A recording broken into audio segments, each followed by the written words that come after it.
Udah. Udah. Oke, jadi selamat datang semuanya kembali pada podcast kita pada hari ini. Hari ini kita akan menyelami jejak sejarah kemerdekaan Republik Indonesia. Sebelumnya, perkenalkan nama saya Dwi, ditemani oleh dua teman kita, yaitu Jordan dan Devara. Say hi. Halo, namaku Jordan. Aku adalah cicit dari istri ke-6 Sutarno. Mejian. Oh, kamu? Saya Devara, saya adalah guru sejarah di sekolah SMA Karangturi. Oke, jadi karena kalian berdua itu memiliki unsur sejarah, apalagi kamu cicitnya dan kamu guru sejarah, hari ini podcast kita harusnya sangat menarik nih, karena kita akan membahas sejarah Indonesia. Ya, Nah, sebenarnya kan Indonesia tuh dijajah sama beberapa negara nih ya. Ada yang dari Jepang, ada dari Belanda. Nah, menurut kalian tuh gimana? di kan Indonesia dijajah tuh sama Belanda, Jepang. Terus ya manusia-manusia yang zaman dulu tuh diperbudak, terus banyak yang disuruh kerja paksa juga, Eksploitasi. eksploitasi ya. Sampai mereka tuh, wah kasian banget sih kalau diinget. Terus kamu gimana tuh dulu? Ya kan gue yang ngatur ya, aman lah di Oh belakang. iya, oke siap. Kalau kamu, menurut kamu? Oke, jadi kalau kita tarik ke belakang nih, Indonesia itu kan dijajah hampir 350 tahun. Iya. Itu juga dengan Belanda, dengan Jepang. Untuk awal mulanya sendiri itu kan Belanda datang ke Indonesia di tahun 1596. Ya, dari masa itu Indonesia mengalami banyak kesengsaraan, Pak. Iya, benar. Oke, jadi apa sih yang sebenarnya usaha-usaha Indonesia buat melawan penjajahan Belanda? Karena yang pertama kali menjajah negara kita Belanda tuh, ya kan, lumayan lama tuh ya. Nah, apa sih sebenarnya kayak perlawanan lah dari Indonesia sendiri? Dulu kamu ngapain aja tuh? Dulu Kongo sih sering perang ya sama Belanda ya. iya. Kayak Gimana sering ya? ya gerilya, terus bunuh-bunuh, biasa. Biasa ya? Terus dulu ada kan perang Padri. Itu tuh yang mimpin Sultan Hamengkubuwono. Kenal kamu? Kamu kenal? Nah, Wah, Kongo besti kenal. banget ya? Besti banget. Wah, Udah. waduh. Terus itu tuh dulu tuh orang-orang Islam tuh ngelawanin orang Belanda. Jadi mereka perang demi mempertahankan keislaman gitu. Oh iya. Selain perang itu ada perang yang lainnya nggak? Ada beberapa cerita-cerita Oh, ya? ketika zaman Belanda yang salah satunya adalah perang Diponegoro yang pada awal abad 19. Oh iya. Nah itu yang mimpin siapa? Kalau nggak salah Pangeran Diponegoro sendiri ya? Iya benar. Makanya perang itu dinamakan perang Diponegoro. Oke.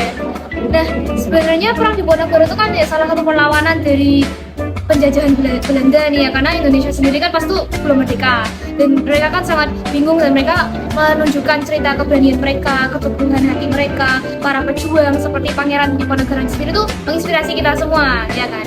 Nah apa sih step berikutnya yang dilakukan sama Indonesia, bukan cuma perang-perang saja?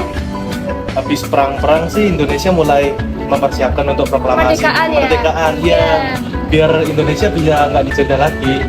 Ini kayak tahap akhirnya gitu. Nah, Udah. tapi akhirnya Indonesia berhasil kan? Iya, udah. Berhasil. Kamu ciamik banget toh. Jago kamu. Dan, nah, ada nggak sih tokoh dari Semarang mungkin yang berperan besar dalam kemerdekaan Indonesia? Kayaknya ada banyak, lumayan. Ini ada beberapa. Oke, jadi berikutnya kita kan sudah membahas nama Ahmad Yani yang berasal dari Semarang nih. Nah, sebenarnya siapa sih dia tuh? Jadi Ahmad Yani itu adalah salah satu tokoh yang sangat dihormati dalam sejarah Indonesia. Oh ya, Iya. Kayak ngapain aja tuh dia? kalau nggak salah dia tuh mimpin pasukan nggak sih? Oh, Iya. oh yang di Surabaya sama Ambarawa itu ya. Bener. Iya, Ada iya. tuh pertempuran yang ada tuh. Kayaknya Ahmad Yani tuh yang mimpin. Karena dia kan juga dari Semarang, dia kan memimpin sebuah pasukan, dan terus dia juga menggabungkan banyak pasukan tentara-tentara lainnya. Sebenarnya seperti itu sih, keren ya Ahmad Yani. Saking kerennya sampai dia dibuatin jadi nama bandara di Semarang. kan? Iya dong, iya. Namun gimana ya, sayang sekali Ahmad Yani gugur dalam peristiwa G30 Iya, SPKI. sebenarnya G30 SPKI itu gimana sih? Kok banyak tentara yang gugur di situ? Jadi G30 SPKI itu singkatan dari Gerakan 30 September. Oh. Kejadian tragis yang terjadi pada tahun 1965. Nah, dan nggak sih? Oke, gak apa-apa. Kita lanjut ya guys. Nah, sepertinya kita tahu G30 SPKI itu suatu yang sangat tragis ya, pemberontakan militer yang melibatkan sejumlah anggota Tentara Nasional Indonesia terhadap pemerintahan Presiden Soekarno. Nah, gimana sih kamu tuh kok tidak bisa memberhentikan G30 SPKI ini? Jujur aja aku kurang tahu ya. Nggak kenal ya? Nggak kenal. Oh, nggak kenal. Tapi Eh, bahkan ada teori konspirasi kan. gimana? Ngongku itu tuh yang penyebabnya. Oh, begitu? Iya, dia salah satu yang mimpin sebenarnya. Oh. Cuma kita nggak tahu juga kan. Iya sih, tapi pada ujungnya Indonesia juga merdeka kok.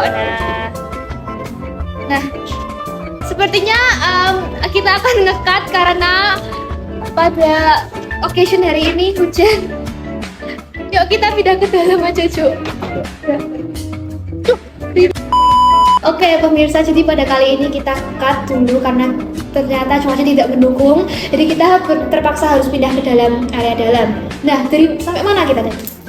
Tadi sampai G30. Iya. Nah, gimana itu? Tolong bisa diulangi. Itu kan gerakan PKI ya. PKI jadi kayak bunuh-bunuhin jenderal-jenderal. Kejam banget ya. Kejam banget itu.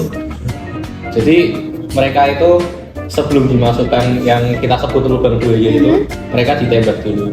Oh, mereka biar pasti mati gitu ya. mereka dibantai, habis itu mereka dimasukkan ke lubang buaya yang lebarnya itu hanya 75 cm diameternya. Sempit toh. Dengan kedalaman 12 meter. Oh. Nah sebenarnya kenapa sih dinamain lubang buaya? Ada buayanya gitu. Gara-gara dulu di situ sejarahnya banyak buaya. Nah, di sungai-sungai sekitar Iya, daerah dekat-dekat situ makanya. Sekalian ya namanya ya. Sekalian. Oh, dulu iya. masyarakat menyebut itu lubang buaya. Biar gampang aja tuh. Yang mana ya? Teorinya Itu tuh kan ada yang teorinya kayak Soekarno ini jadi kayak mereka tuh mau nurunin Soekarno. karena Soekarno itu punya rahasia gelap. Waduh. Terus bisa diturunkan gitu kan. Oke. Mungkin kan. Iya, jadi mereka tuh Emang kayak gitu. Enggak tahu, enggak tahu. mereka tuh pengen Kan teori bantu Soeharto konspirasi. buat jadi presiden kan. Kayak mau nurunin Soekarno. Karena Soeharto dikira sama mereka lebih bagus. Terus karena Soekarno tahu langsung bantai gitu. Langsung bantai ben dia lengser Jadi, untuk nutupi. Berarti Soekarno sendiri sih kayak mati. Ya, buat Wow. anu-anu. Kayak neng Lawang Sewu rak sih ono satu penjara sing jongkok tuh loh. Oke. Tahu gak sih? Pokoknya satu penjara di Lawang Sewu buat tentara-tentaranya. Terus kayak kamu harus tempatnya tuh kayak nggak cukup buat berdiri, jadi kamu jongkok. Itu hukuman buat tentara atau buat siapa ya? Prisoners kayaknya. Terus mereka kayak harus jongkok di situ, sempit banget orang berapa sampai mati. Mirip sama 13 pokoknya. Oh itu ya, Pernah denger gak sih? Yang Lebih parah dari Mereka harus jongkok. Jongkok kan kemeng nggak ditembak juga ya, mati itu kelamaan. setahu saya dulu kalau misal banjir ya teh mati semua. Oh iya. Kan. Terus ya mirip kan sama lubang buaya ini.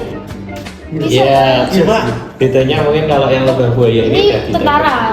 Dan Iya, mereka nggak Mereka- tersiksa gitu. Ya tersiksa. Iya, maksudnya Pembuaya itu cuma Mau nyoba dong. Kayak maksud saya kan kayak mereka udah ditembak dulu. Udah mati kan. sih. Enggak, itu belum mati. Jadi cuma sekarat, enggak, cuma sekarat. Sekarat terus dimasukin. Jadi Enggak, Div. Masih sekarat. Jadi kayak iya enggak serius. Sama-sama nggak enaknya Ya sih. sama-sama mati. Cuman mungkin Iya, perbedaannya tuh iya. pas lubang buaya mereka lebih apa ya? Mereka tuh kan tentara, mereka pahlawan. Tapi kayaknya yang di Lawang Sewu tuh bukan pahlawan, Tawanan perang. kayaknya iya tawanan deh. Beda lah. Oke, kita kembali lagi nih membahas G30 SPKI karena saya sangat penasaran nih ya. Karena kan tuh bukannya setelah kemerdekaan Indonesia nggak sih? Udah belum? G30. iya G30 SPKI kan 1965. Nah, jauh dong berapa Jauh, tahun ya. sampai setelah Indonesia merdeka. Kok masih ada sih yang menyiksa pahlawan-pahlawan termasuk Ahmad Yani tadi? Iya, kalau teori konspirasinya sih Iya ya, ya. gimana? Jadi itu Soekarno tuh ada rahasia gelap kan. Yang cuma dia sama beberapa orang doang yang tahu ya. Tapi ya kan diumut-umutin tuh karena kalau ketahuan bisa lengser. Iya, karena dia presiden kan. Iya. Sangat berjaya, Nah. berkuasa. Tapi kan kalau misalkan ada yang tahu, terus ada yang mau nyebar-nyebarin kan pasti lengser tuh. Nah mungkin Soekarno tahu kalau misalkan pahlawan-pahlawan itu tuh tahu rahasia dia. Oh, Jadi- jadi langsung di. Iya langsung disiksa, Waduh. mati. Padahal mereka berjaya banget buat Iya sih. Indonesia. Wah, Wah, Soekarno tuh orang jahat. Waduh, waduh, keturunanmu sendiri. wah keturunanmu. Wah, gimana Nggak, ini? kita tidak boleh seperti itu. Dia pahlawan. Dia apa? Tetap baik, tetap memberikan Indonesia kemerdekaan, tetap. Iya. Terus makanya Soeharto bisa naik tuh karena Soekarno kan? Oh gitu. Iya karena Soekarno hasilnya kebongkar. Jadi Oh. orang-orang pada Pada nggak mau ngelesarin. kan, Ya, dia nggak mau. Ini apaan sih masa Oh, presiden iya, kita iya, gini? iya. Lengserin aja lah dari Soeharto lebih baik. Ya kan? Masuk akal. Soalnya Banyak orang ngomong Soeharto, zamannya Soeharto nggak enak tuh. Sebenarnya mungkin bagi beberapa orang nggak enak karena kebebasan berbicaranya yang biar nggak ada. iya, banyak juga kan yang lebih seneng Soeharto Iya, sama karena Soekarno. sangat aman Iya. dan ekonominya naik terus. Oh iya, benar-benar saya juga dengar ekonominya Soeharto naik. Iya, iya. Karena Soeharto tuh emang sebenarnya pintar, cuma dia Terlalu diktator. iya sampai TikTok. Jadi presiden tapi terlalu Ya mungkin zamannya juga Menakutkan. masih lama ya dulu Iya. ya. Jadi kita yang belum tahu. Nah, sepertinya sudah banyak yang kita udah bahas ya pada podcast hari ini. Jadi teman-teman semua, terima kasih untuk menyaksikan podcast pada hari ini dan semoga bermanfaat untuk kalian semua. Bye bye.